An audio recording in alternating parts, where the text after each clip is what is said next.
The flintlock revolver was one of many attempts to improve the number of shots one could perform in a minute.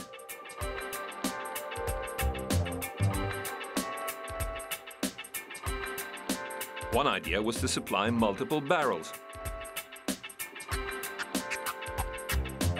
Several examples of multi-barreled flintlocks exist, including the duck's foot pistol, Knox volley gun, a 7-barreled short musket, and the pepper box.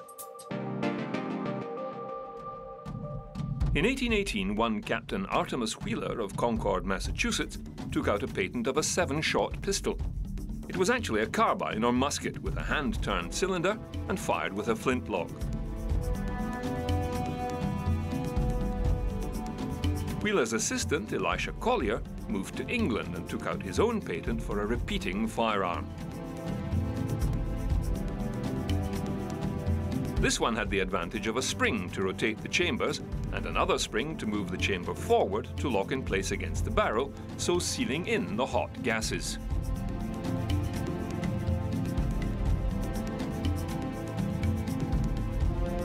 The pepperbox pistol took the advantages of the percussion cap and a self-cocking mechanism that automatically revolved the barrels and placed them in alignment with hammer and barrel by simply pulling the trigger to become a popular weapon.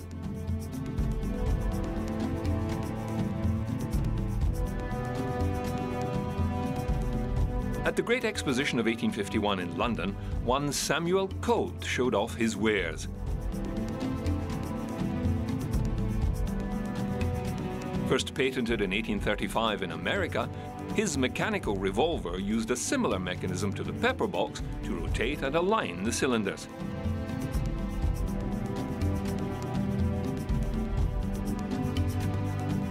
There was little interest in revolvers in Europe at the time. It took the advent of the American-Mexican War and subsequent gold rush to see Sam Colt's gun come into popular use.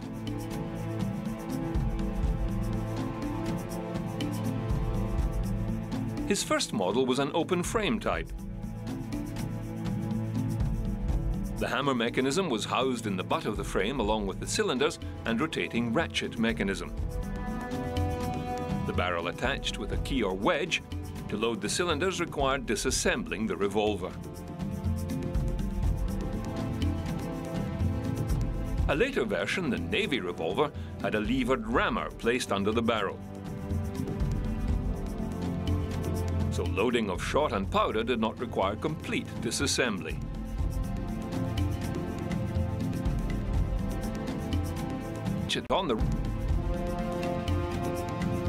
Colt's patent on the ratchet mechanism held back most other competition for revolver design until it ran out in 1857.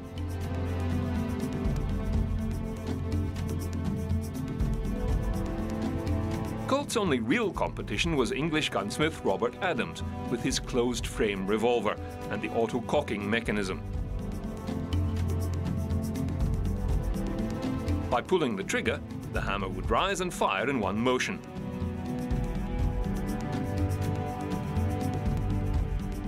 Colt's revolver was single action, requiring the shooter to cock the hammer manually.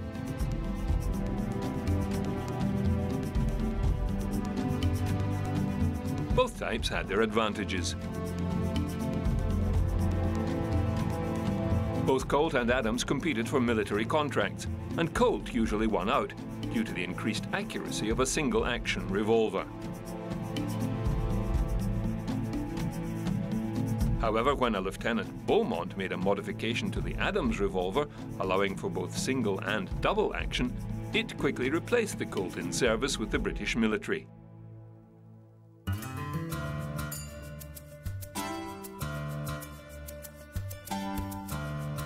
With the advent of the modern cartridge ammunition revolver, designers had to contend with the problems of loading and unloading the chambers. Many designs and gizmos were created for this function. In the end, there were only 3 functional types. As with Colt's Peacemaker model, the cylinders remained fixed, but a gate at the side of the frame allowed access to each cylinder one at a time. The levered rammer was redesigned and rotated around the barrel to align with this gate. The lever ram would then push the spent casing out of the cylinder.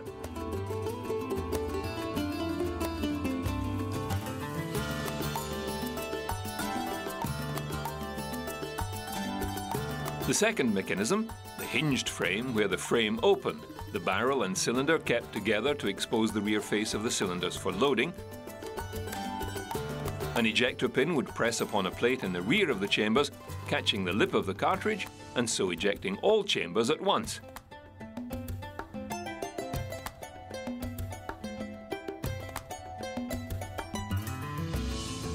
The third and most popular was the solid frame side opening model, where the cylinders would swing out on an arm, allowing for rapid loading and unloading of all the cylinders at once.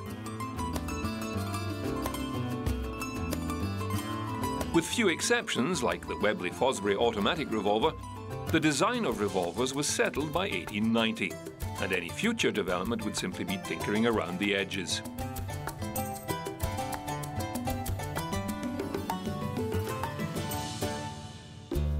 The automatic pistol, or more accurately the self-loading pistol, could not come about until the invention of cartridge ammunition. After Maxim demonstrated how the gas from a spent cartridge could be channeled to actuate a mechanism or recoil used to supply mechanical power to cycle a mechanism, it was no mean feat to apply these principles to handguns. The automatic pistol that relied on cased ammunition would also suffer from inconsistent or irregular ammunition, not only in size and shape, but propellant type and load. Manufacturing of high-quality parts for pistols was also a concern, and both early gun and ammunition were unreliable. The first use of spent gas to actuate the hammer of a revolver and in turn rotate and align the cylinders came about as early as 1885 in England and 1863 in Spain. Except for the Webley-Fosbury automatic revolver, few attempts at automating revolvers were successful. Engineers turned to a new design method utilizing a bolt action, then popular with military rifles.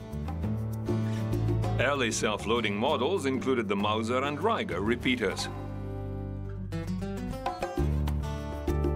The Rieger repeating pistol required the user to insert an index finger into a ring attachment placed where the trigger would normally reside. Then, with manual action, push the ring forward to open the bolt, and a pulling action to move the bolt forward, taking a fresh round from a magazine and closing the bolt with the round fully seated in the breech. Then a firing pin strikes the round, discharging the weapon. A very complex mechanical action that, when the gun was dirty or dry, required a lot of effort to operate. But it was this type of design that moved forward. The Schönberger pistol had the ammunition modified, so after firing, the primer cap was forced back so as to unlock the breech, and the remaining recoil energy forced the cartridge back and opened the bolt. Because of the need for specialized ammunition, this method soon fell by the wayside. The Borchardt was the first real automatic pistol available commercially, and the first to use a box magazine. It was recoil operated with a locking bolt, similar to what Maxim used on his weapons. Developed and patented by Hugo Borchardt in 1893, whilst living in Connecticut in the United States, he couldn't find financial backing, and so moved back to his native country of Germany, where his design was manufactured in Berlin by the Ludwig Loewe Company. The Luger, a refinement of the Borchardt mechanism, became a very successful design with several variants.